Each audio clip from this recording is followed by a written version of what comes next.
you something. How many times have you said to yourself, "Tomorrow, I'll finally fix my routine"? You set the alarm for 5 a.m. You imagine yourself studying for hours, exercising, reading, maybe even cooking a healthy breakfast. But then, tomorrow comes, and what happens? You snooze, you scroll, you delay, and suddenly it's night again. If this sounds familiar, don't worry, you're not alone. Every student struggles with routines. But here's the good news. Once you master your daily routine, you'll have more focus, more energy, even more free time for yourself. So in this video, I'm going to give you the perfect daily routine for students. Not one of those crazy 18-hour study schedules that make you miserable, but a balanced routine that actually works in real life. Stick with me till the end, because I'm also going to share the psychology of habits and some real-life tips that students use to boost focus, beat procrastination, and actually enjoy their day. Let's get into it. First, let's talk about why having a routine is even important. Think about your phone. Without a charger, without updates, without apps running smoothly, it becomes useless. Your brain is the same. Without proper rest, energy, and structure, your mind crashes. The truth is, students don't fail because they're not smart enough. Most fail because they don't know how to structure their time. They either overwork and burn out, or they underwork and fall behind. That's why a balanced daily routine is like your operating system. It keeps you consistent, sharp, and stress-free. Discipline beats motivation. You won't always feel like studying, but if your day is designed right, your routine will carry you through. Morning routine. Wake up.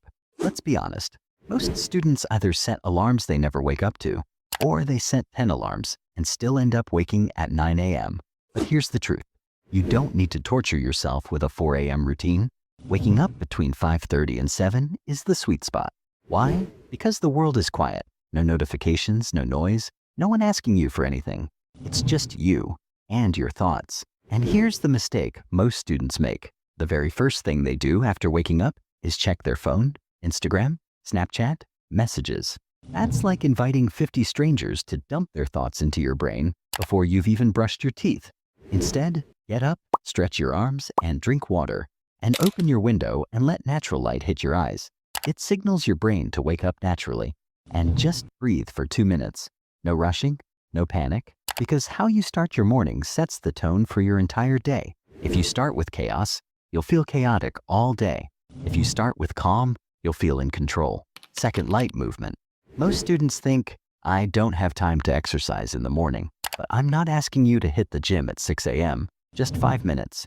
Stretching, yoga, or a few push-ups, or even walking around your room.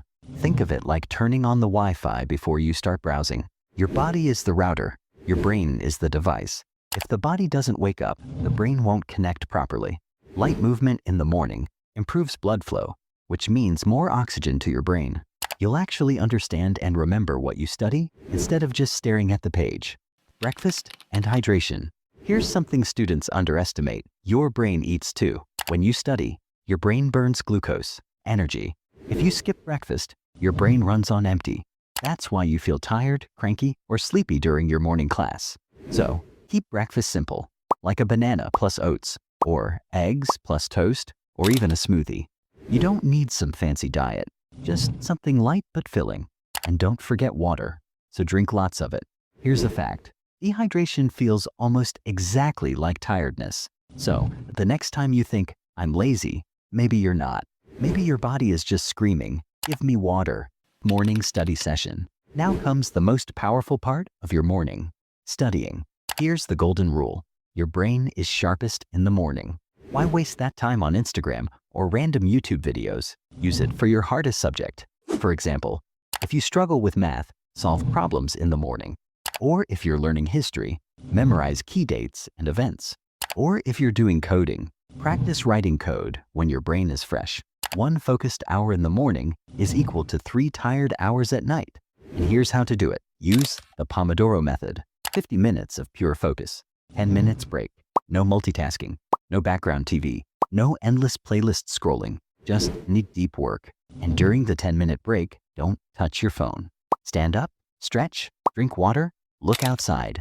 Give your brain actual rest, not more stimulation. Your brain isn't a machine. Even the machine also needs the rest to work well. So, treat your mind with kindness. Afternoon routine. Classes, study blocks.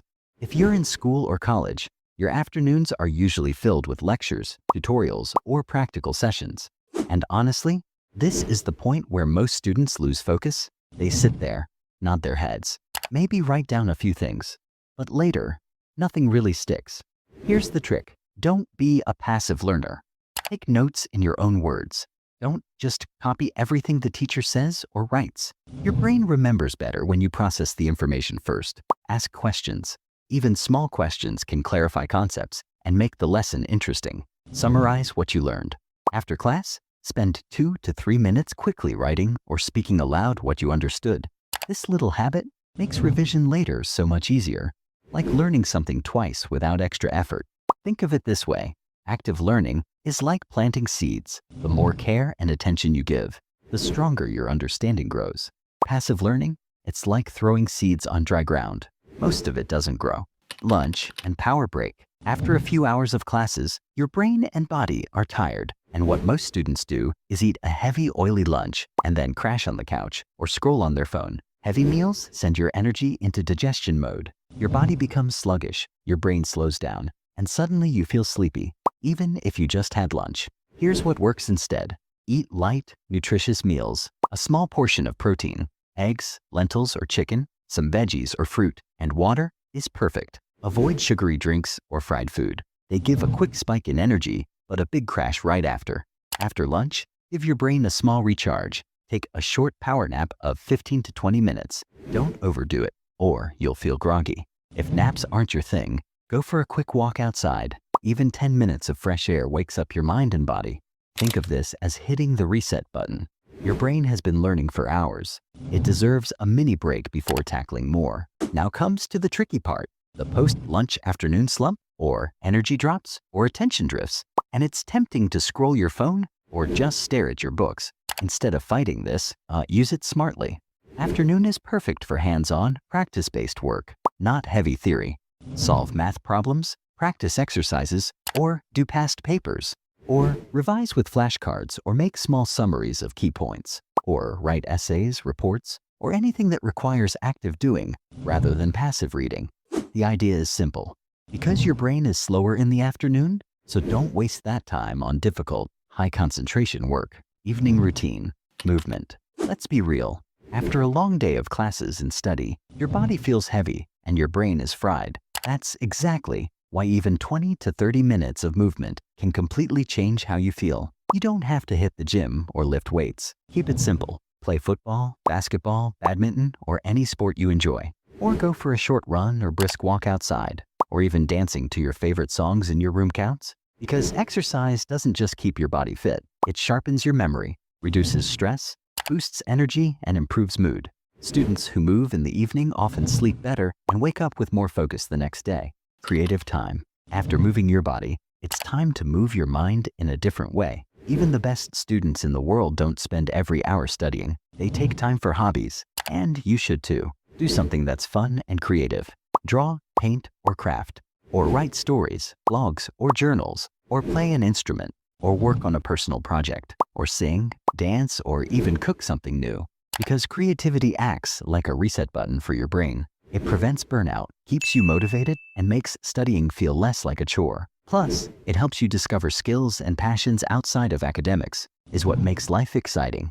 Evening study session. Now that your body and mind are relaxed, it's time for light revision. But remember, this is not the time for your toughest subject or heavy concepts. Instead, review your notes from earlier in the day and solve easy or medium practice questions. And plan and organize tasks for the next day. Summarize key points in your own words. This makes recall easier later. If you do this consistently, you'll notice that by the time night comes, you feel accomplished rather than guilty about wasted hours. And your brain will be calmer, making it easier to fall asleep and retain what you studied. Night routine. Plan tomorrow. Before you hit the pillow, spend 5 to 10 minutes planning your next day. Write down 3 to 5 specific tasks you absolutely want to complete. Not vague things like study, but precise tasks like finish chapter 4 of physics and solve 20 math problems and read 10 pages of a book. Here's why this works. Your brain constantly thinks about unfinished tasks. That's why sometimes, even when you lie down, You can't stop thinking about all the stuff you haven't done yet. When you write things down, your brain relaxes because it knows there's already a plan. You can sleep without feeling guilty about forgetting something. It's like telling your mind, I got this. You can rest now. Digital sunset. Here's a tough one, and I know it's hard for most students. No screens at least 30 minutes before bed. Why? Because your phone, laptop, and TV all emit blue light, which tricks your brain into thinking it's still daytime. That's why you scroll Instagram or TikTok until 2 a.m., even when you know you should be sleeping. Instead, replace screen time with something calming. Read a light book or interesting article. Listen to soothing music or a podcast journal about your day. Even 15 to 20 minutes of this can make a huge difference in sleep quality. Your brain begins winding down naturally instead of being overstimulated by social media, notifications, or YouTube videos. Sleep. Never sacrifice sleep for study. I know it's tempting. Exams, assignments, last-minute cramming. But here's the hard truth. Sleep is when your brain converts what you studied into memory. Think of your brain like a computer. Studying loads the data, but sleep is the save and process button. Cut your sleep short, and you're literally throwing away your hard work. So aim for 7 to 8 hours of quality sleep every night. Now here's something most students ignore. Your routine is useless if your mindset is weak. Stop comparing your study hours to others. Some people claim they study 14 hours a day. Most of them are lying. Focus on quality, not quantity. Remember, consistency beats intensity. It's better to study 4 hours every day for a month than 12 hours for 2 days and then burn out. And don't be afraid of mistakes. Every student fails at sticking to routines at first. The key is to restart the next day, not give up completely. So, there you have it. The perfect daily routine for students. One that balances study, health, and life. Morning equals deep focus. Afternoon equals practice and application. Evening equals movement, creativity, and light revision. Night equals reset and recharge. If you follow this for just 30 days, you'll see the difference. More focus, less stress, better results in exams and in life. If this video helped you, please hit that like button and subscribe and share it with your friends. Remember, discipline today, it becomes freedom tomorrow.